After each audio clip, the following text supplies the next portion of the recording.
Hey there! Today, we're going to explore something really cool and it's all about heat. What is heat, you ask? Heat is a form of energy that flows from a warmer material to a colder one. That's right, it's like when you're warm and cozy, and you step outside into the chilly air. The warmth you feel tries to escape to the cooler air around you. Pretty interesting, right? Let's dive in and learn more about this amazing energy called heat. Imagine you have a delicious cup of hot chocolate sitting on your table. Now, think about what would happen if you dropped some ice cubes into it. Can you guess what would happen to the hot chocolate and the ice cubes? That's what we're going to find out. So, you've got your hot chocolate and cold ice cubes. When they come together, the hot chocolate starts to cool down because it's giving its warmth to the ice cubes.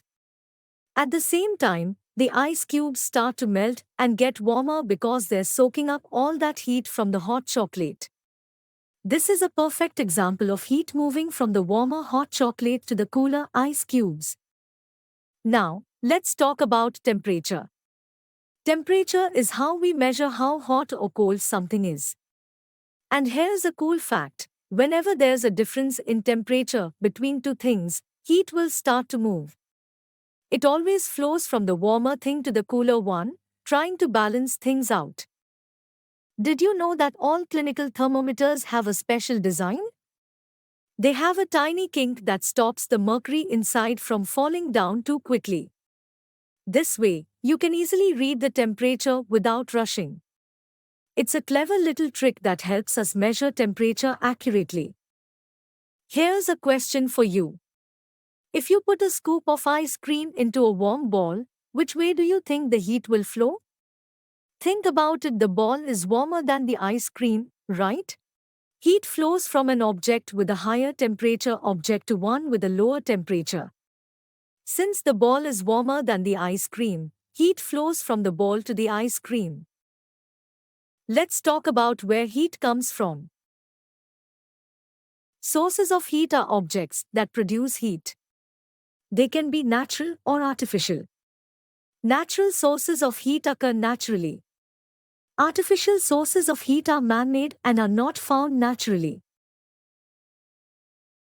Some examples of natural sources of heat are volcanoes, the sun, and hot springs.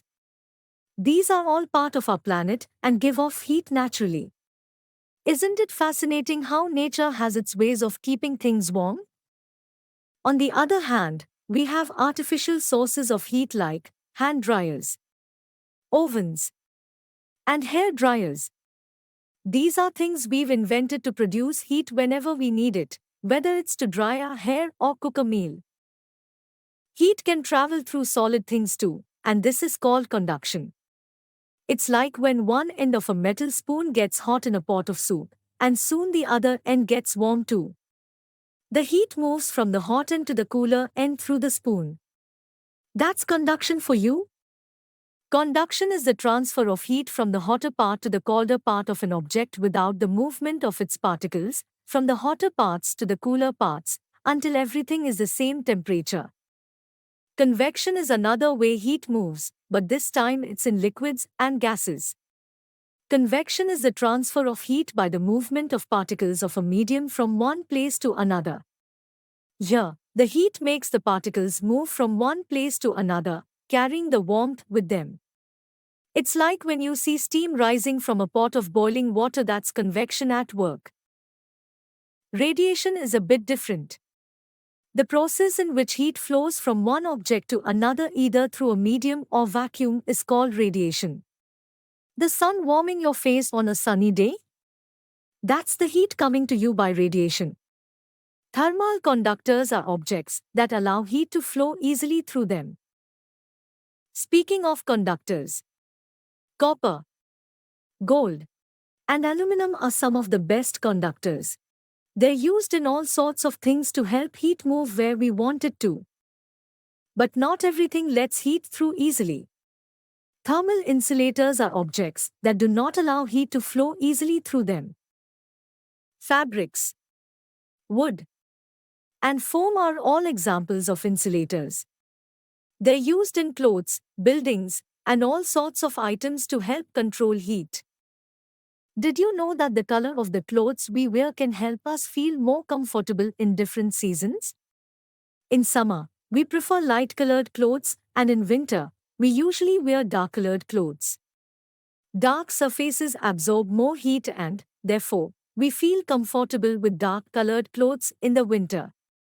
Light-colored clothes reflect most of the heat that falls on them and, therefore, we feel more comfortable wearing them in the summer. Alright, let's see what we've learned about heat. What is heat? Can you remember the different sources of heat? And how does heat flow in solids? These are some key points we've covered today. We hope that you have understood the topic.